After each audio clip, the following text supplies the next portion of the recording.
Alors on parle des Jeux Olympiques à présent, puisque ça démarre vendredi à Sotchi, vous le savez, en Russie. L'occasion pour nous de faire un point sur le contexte. Des Jeux qui sont assez décriés. Un certain nombre de chefs d'État d'ailleurs vont se désister. Hein. C'est pas un boycott, on en parlera dans une seconde, c'est un désistement. Mathieu Perrault, donc journaliste au service des sports de TF1 et LCI, et Joël Bouzou, président fondateur du site Peace and Sport, c'est la paix par le sport. Vous avez été médaillé olympique et champion du monde de pentathlon moderne. C'est quoi le but de votre organisation ? C'est d'utiliser le sport pour favoriser des conditions de paix à travers le monde.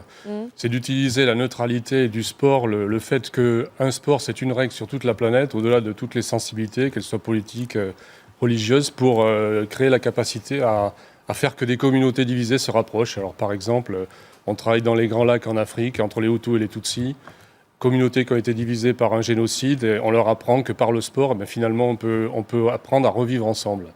Alors on fait ça dans ce cadre-là, on fait aussi de la diplomatie par le sport. Par exemple, rapprocher les deux Corées. Ouais. Non seulement des athlètes qui vont faire du sport en double, en tennis de table par exemple, mais aussi des diplomates qui viennent autour et qui peuvent parler de sport et parler aussi d'autres choses, des sujets qu'ils n'abordent pas forcément aux Nations Unies par exemple. Ça veut dire qu'il faut convaincre aussi les dirigeants, quoi, les chefs d'État, les ministres, etc. C'est pas uniquement les populations qu'il faut convaincre. Quoi. C'est convaincre les gouvernements que le sport peut être utile justement pour rapprocher des communautés divisées et qu'ils ont la responsabilité géographique sur ces communautés.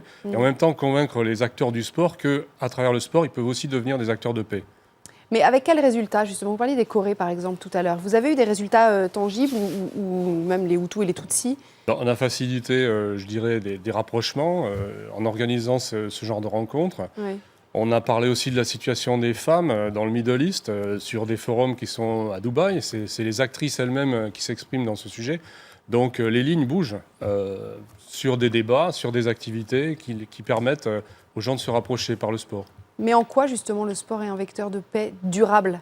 Parce qu'on peut comprendre qu'effectivement, on organise un match entre des Hutus et des Tutsis, on fait une compétition ensemble, etc. Mais en quoi est-ce que c'est un vecteur de paix durable? Déjà, une fédération internationale, c'est un groupe d'une vingtaine de personnes à l'intérieur de leur exécutif qui sont de religions différentes, de sensibilités complètement différentes, et qui ont cette activité qu'ils mettent en commun. Le sport dans un espace de neutralité. Toutes leurs actions se déroulent dans ce cadre-là. Alors ils peuvent bien sûr faire du marketing à travers ça, organiser des grandes compétitions à travers ça, mais aussi venir percuter un certain nombre de problèmes en rapprochant, comme je l'ai dit, par ce sport des communautés. En fait, c'est les valeurs de l'olympisme. C'est là où on rejoint Sotchi, quoi. Enfin, l'olympisme, c'est un peu ça. L'olympisme, c'est universel, c'est dans l'agenda de toutes les grandes nations. Je pense que ça contribue à faire bouger les lignes sur la planète de façon durable. Une candidature olympique, ça se décline sur 2 ou 3 ans de préparation et ensuite il y a 7 ans de travail avant d'organiser.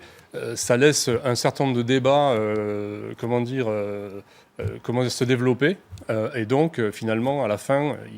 La Chine n'est pas ce qu'elle était avant les Jeux Olympiques de Pékin et la Russie ne sera plus ce qu'elle était après les Jeux Olympiques de Sotchi. Alors justement, vous en revenez de Sotchi, Mathieu Perrault, vous y avez passé un certain nombre de temps là-bas. Qu'est-ce que vous avez vu?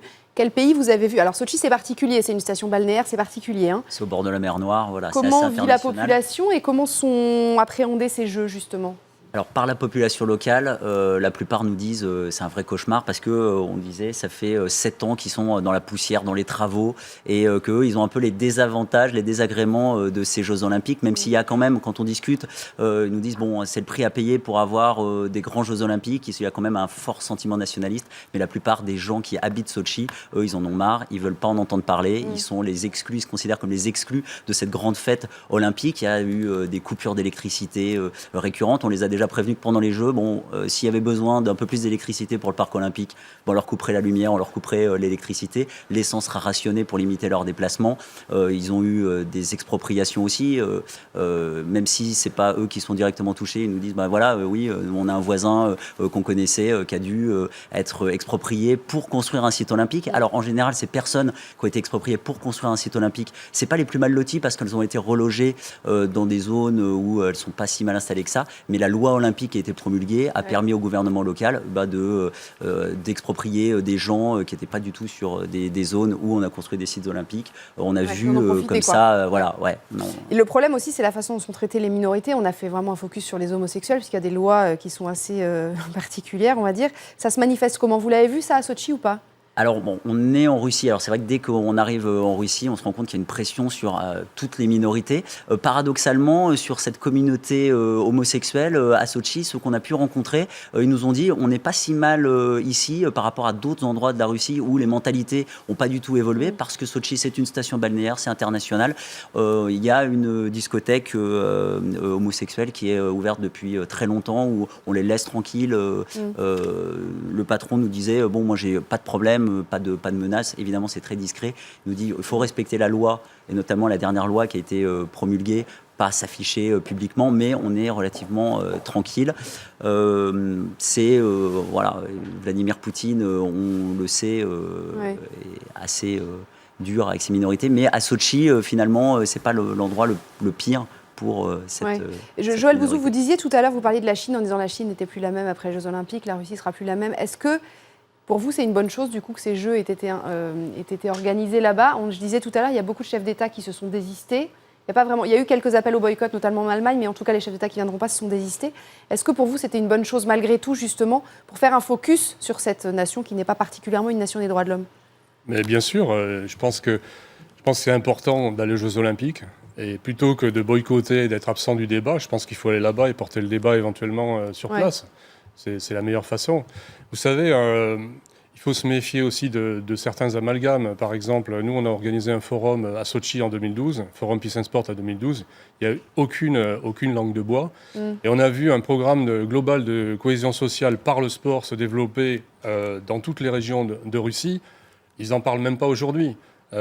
Donc, ça veut dire qu'il y a un travail de fond qui est fait. Et ce travail de fond, il est fait avec des athlètes phares qui servent à véhiculer, je dirais, le sport, et en particulier le sport structuré, vers les jeunes qui sont dans les quartiers un peu déshumanisés de toutes les grandes villes russes.